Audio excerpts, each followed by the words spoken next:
Pero como no todo es un cuento de hadas, y como esas cosas no pasan, y además ya existen los médicos, los reyes decidieron buscar ayuda de profesionales de la salud altamente capacitados, quienes les proporcionaron toda la información y recomendaciones acerca de la enfermedad de su hija, misma que vamos a analizar a continuación. Hola con todos, bienvenidos al reino muy lejano de la Universidad Central del Ecuador, Facultad de Ciencias Médicas, carrera de Medicina. Somos de noveno semestre y me complace presentarles a quienes romperemos el hechizo de la princesa. Steven Isa, Camila Maiwa, Brian Moposita, Brian Ramos y Ana Yushiña. Pero, ¿qué es lo que tiene la princesa? La membrana hialina constituye un síndrome de dificultad respiratoria por déficit de surfactante, principalmente en recién nacidos prematuros. Entre los factores que incrementan el riesgo tenemos prematurez, sexo masculino, cesárea sin trabajo de parto, asfixia intrauterina y diabetes materna. Tenemos algunas pruebas de laboratorio que las podemos realizar en primer nivel de atención. Biometría hemática, proteína C reactiva, velocidad de sedimentación globular, tipificación, CUMS directo-indirecto, hematocrito capilar, glicemia y tamizaje metabólico neonatal. Estoy llegando al reino muy lejano porque han solicitado mi ayuda ya que una princesa se encuentra en peligro. Mi función es hacer las placas radiológicas. Aunque las placas radiológicas no se pueden hacer en el reino muy lejano o en el primer nivel de atención, debemos conocer cómo interpretarlas, ya que nos dice cómo la membrana hialina afecta a los pulmones del bebé. Dentro de las clasificaciones radiológicas tenemos 4 tipos. El grado 1, esta se va a caracterizar por tener infiltrados reticulares difusos, o se aprecia este infiltrado como un grano de arroz, donde la silueta cardíaca va a estar visible. En el grado 2, el infiltrado reticular o el grano de arroz se mantiene, pero ya hay broncogramas aéreos y este infiltrado llega hasta un tercio de los campos pulmonares, pero no sobrepasa dichos campos pulmonares.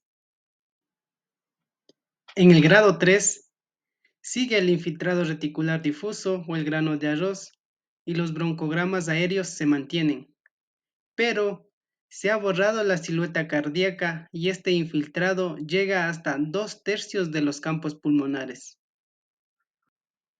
El grado 4 es el más grave y pone en riesgo la vida del bebé. Aquí existe una opacificación total de los campos pulmonares. Además, como podemos ver en la imagen, ya hay desaparecimiento de toda la silueta cardíaca. A continuación, recomendaciones para romper el hechizo de la princesa. En cuanto al examen físico y los hallazgos de importancia, es fundamental la valoración de la dificultad respiratoria mediante la escala de Downes o la escala de Silverman-Anderson. Cuando tenemos dos métodos de medición, en este caso dos escalas, debemos escoger entre una u otra y tenemos que escoger la que mejor valore la realidad de la patología. En este caso en específico de dificultad respiratoria, no solamente de membrana hialina, sino de las distintas dificultades respiratorias de los neonatos, como por ejemplo sepsis con neumonía, síndrome de aspiración meconial, agenesia pulmonar, vamos a escoger la escala de Downes por dos motivos principales.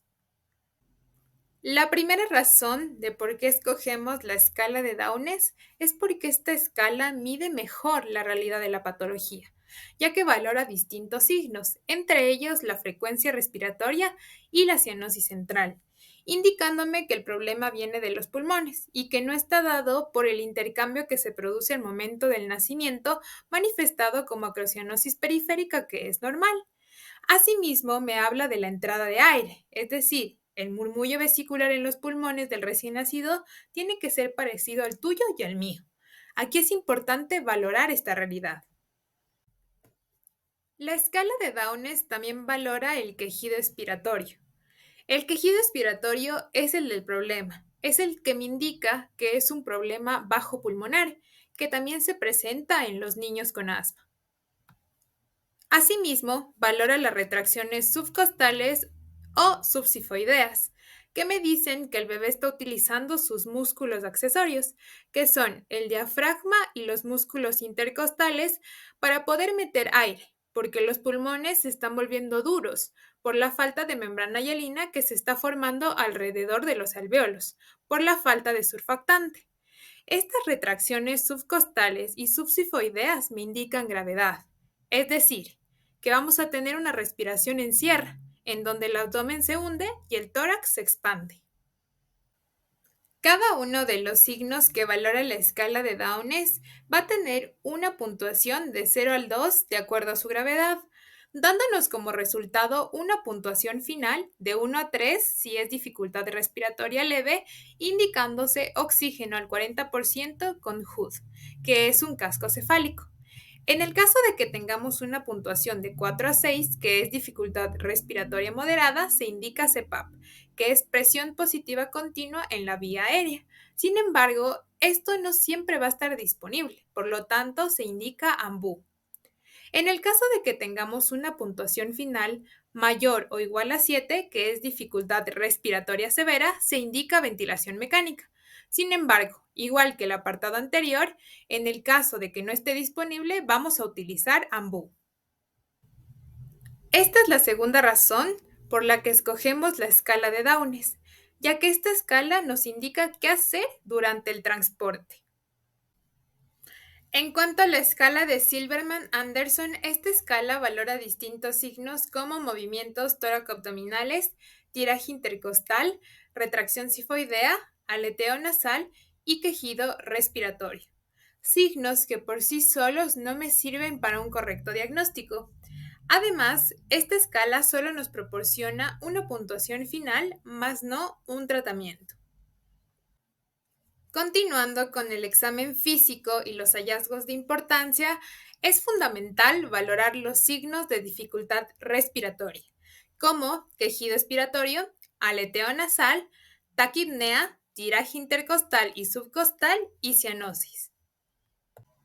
De igual forma, en el examen físico es fundamental valorar la palidez periférica, la disminución bilateral de la entrada de aire a los pulmones, la presencia de apneas y el edema en extremidades.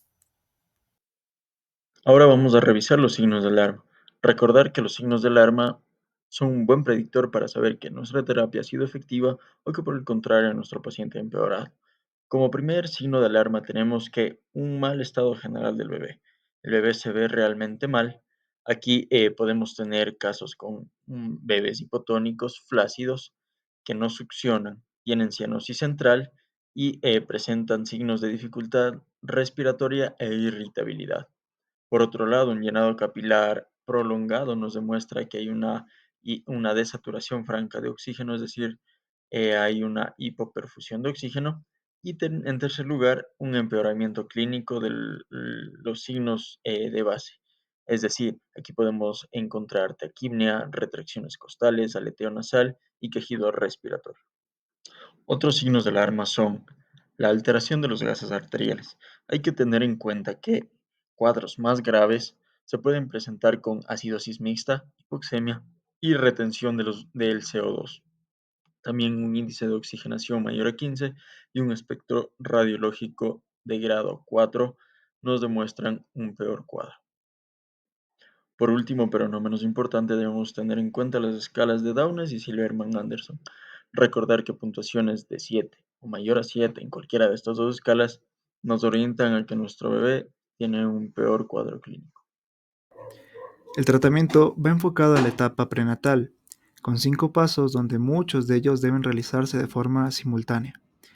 En primer lugar, debemos revisar la historia clínica perinatal y el carnet perinatal. 2. Debemos establecer factores de riesgo antes del nacimiento. 3. Debemos escuchar y responder atentamente a las preguntas e inquietudes de los familiares. En el cuarto paso, Debemos identificar y, de ser posible, tratar los factores de riesgo. Y en el quinto paso, si se requiere la referencia a una unidad de mayor complejidad, considerar que el mejor transporte es intraútero. Las indicaciones en el primer nivel de atención son la oxigenoterapia, según el score de Downes, la alimentación, que puede ser por seno materno o líquidos intravenosos, el control de signos vitales cada 30 minutos, mantener la temperatura axilar entre 37 grados centígrados más menos 2 grados centígrados. Es importante también obtener el consentimiento informado para la referencia. Debemos solicitar la referencia al 911, llenar formularios y establecer el medio de transporte, que puede ser intraútero, incubadora o a través del método canguro. Seguro que todos quieren saber cuál es el final de esta historia. Me complace decirles que esta historia tuvo un final feliz, pues la princesa logró salvarse, logró romper el hechizo. Y no hizo falta la ayuda de dragones, ni de príncipes azules, ni de hadas madrinas. Todo se dio gracias a la buena información que nos proporcionó el grupo de médicos Rompe Hechizos. Con esta información y recomendaciones, no solo se logró salvar a la princesa, sino también a los demás bebés recién nacidos que habitaban en el reino. El grupo protagonista de esta historia, denominado Los Rompehechizos, está conformado por Camila Maiwa, Anayu Shiña, Brian Moposita, Brian Ramos y Steven Isa.